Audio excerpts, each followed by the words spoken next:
Shabbat Israël est la sortie d'Égypte. Du jour où le monde fut créé et jusqu'à ce qu'Israël apparaisse, le Shabbat était véritablement délaissé. Personne n'en révélait véritablement la sainteté et la bénédiction. Certes, de sa sainteté cachée s'épanchait la bénédiction, en ce que le Shabbat dispensait à l'homme la faculté de comprendre la valeur du travail et l'importance de se reposer de son labeur.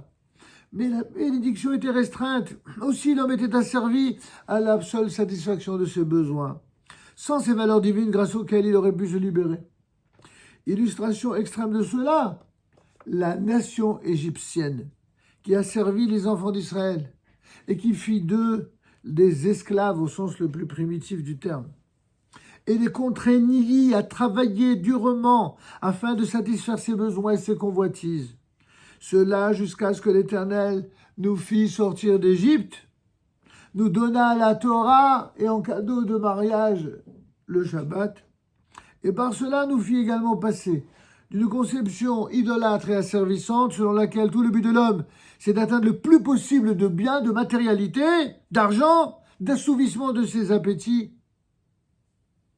et de quitter cette logique-là pour accéder à la liberté, la vraie liberté, cette difficile liberté, ce dur bonheur d'être juif.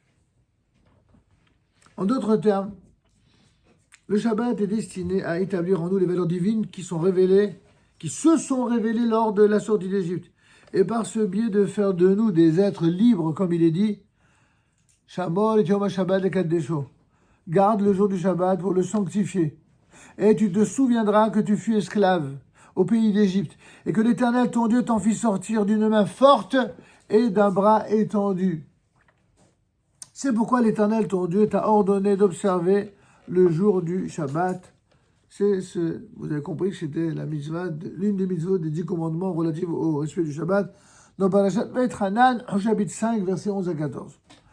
Grâce au Shabbat, le peuple juif se relie à l'idéal suprême et confère une signification profonde aux 6 jours de l'action, afin que ceux-ci, les jours en question de la semaine, les jours de l'action, que ceux-ci ne soient pas assujettis à la seule nécessité de survivre et de satisfaire ses besoins, mais que le travail qu'on y fait soit accompli dans la liberté, afin d'élever le monde et de le parachever. En termes un peu plus simples et plus directs, on ne travaille pas toute la semaine pour devenir des esclaves, mais on travaille pour apprendre ce que signifie être libre. Or, cette liberté que l'on peut connaître jusque même dans les sphères du travail, on ne peut en avoir conscience que lorsqu'on vit le Shabbat intensément, selon les règles du Shabbat. Cela jusqu'à ce que toute l'humanité se libère du joug du travail qui lui fut imposé à cause de la faute d'Adam, le fameux Adam de Adam et Chava, et que le monde revienne à la condition du jardin d'Éden. Aussi est-il obligatoire pour les gens riches de garantir également le repos shabbatique à leurs serviteurs et à leurs domestiques, afin que se dévoile la liberté qui est en leur âme. Même quand on est riche, même quand on est blindé, même quand on a des serviteurs, on n'a pas le droit de rendre ceux qui sont à nos services des esclaves. Il faut que même celui qui vous serve, par exemple de quelqu'un qui aurait un serviteur toute la semaine, il n'est pas obligé de le renvoyer le Shabbat. Mais s'il peut s'en passer, inématov, c'est tant mieux. Si pour X raisons, le monde, etc., alors il doit créer des relations sociales telles que même celui qui est à son service se sente libre. Et c'est pourquoi lorsque, par exemple, une personne qui n'est pas juive travaille pour une collectivité juive le Shabbat, on n'a pas le droit de lui donner des ordres en lui disant « tu fais ça, tu fais ça, tu fais ça », rien du tout. On ne peut demander à une personne non juive rien d'autre que ce que nous-mêmes on a le droit de faire. On n'a pas le droit de lui demander quelque chose que lui n'a pas le droit de faire. La seule exception, c'est lorsque c'est quelque chose qui a un caractère communautaire et collectif, et à la condition que cela soit simplement suggéré et que ce ne soit pas un ordre, et que la personne d'elle-même comprend ce qu'elle a à faire. Sinon, c'est interdit. Je n'ai pas le droit de demander, par exemple, à une personne non juive « Allez, mets-moi de l'eau sur le feu ». Interdiction. Absolue. Y compris à la synagogue. C'est pour ça qu'on a des koum-koum avec des trucs d'eau bouillante qui font tout ça.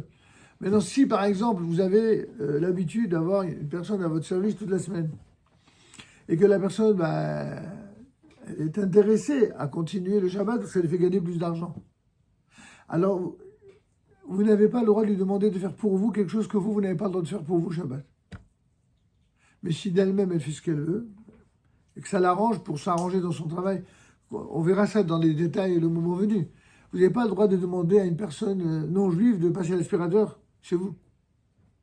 En aucun cas. Maintenant, si vous partez à la synagogue et que la personne qui doit nettoyer la maison a envie de prendre l'aspirateur pour nettoyer, vous n'êtes pas obligé de lui dire surtout ne passe pas l'aspirateur, ça ne vous regarde pas. Vous comprenez la nuance? Elle est quand même de taille. Lui, il a pas, la personne non juive, elle n'a pas de Shabbat, elle n'a pas d'obligation. Si ça l'arrange de prendre l'aspirateur, qu'est-ce que ça peut vous faire?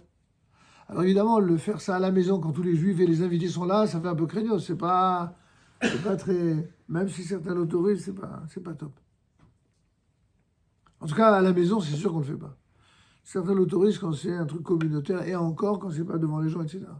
Mais vous comprenez la nuance? Il faudra à chaque fois comprendre qu'est-ce qui relève de la stricte interdiction, qu'est-ce qui relève éventuellement de la possibilité à la condition que la personne d'elle-même fasse ce qu'elle souhaite faire. Parce que ça l'intéresse, ça l'arrange à la personne elle-même. Pour terminer pour ce soir, rappelons que grâce au Shabbat, le peuple d'Israël se relie à l'idéal suprême de la relation à Dieu.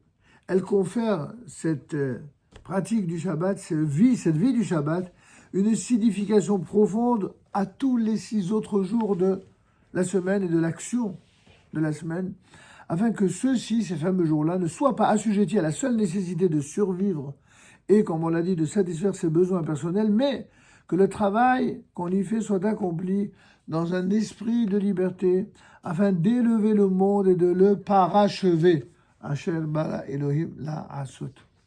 Cela jusqu'à ce que toute l'humanité se libère du joug du travail qui lui fut imposé justement à cause de la faute d'Adam. Lorsqu'Adam Arishon va fauter, alors à cause de lui, eh bien, il devra travailler à la sueur de son front. C'est pour ça que, a priori, on aurait pu imaginer un monde où tout tombe du ciel, comme à l'époque où les enfants d'Israël ont traversé le désert. Tout tombait du ciel. Ça aurait pu être comme ça. Ben non. C'est plus comme ça depuis la faute d'Adam Arishon. Et que le monde revienne à la condition du jardin d'Éden, de Gan Eden. Aussi est-il obligatoire pour les gens riches, comme on l'a dit, de garantir également le repos shabbatique à leurs serviteurs et à leurs domestiques, sauf dans des conditions spéciales précitées, et qu'ainsi se dévoile la liberté qui est dans leur propre neshama. Vous avez des questions peut-être? Alors je vous souhaite Shabbat Shalom.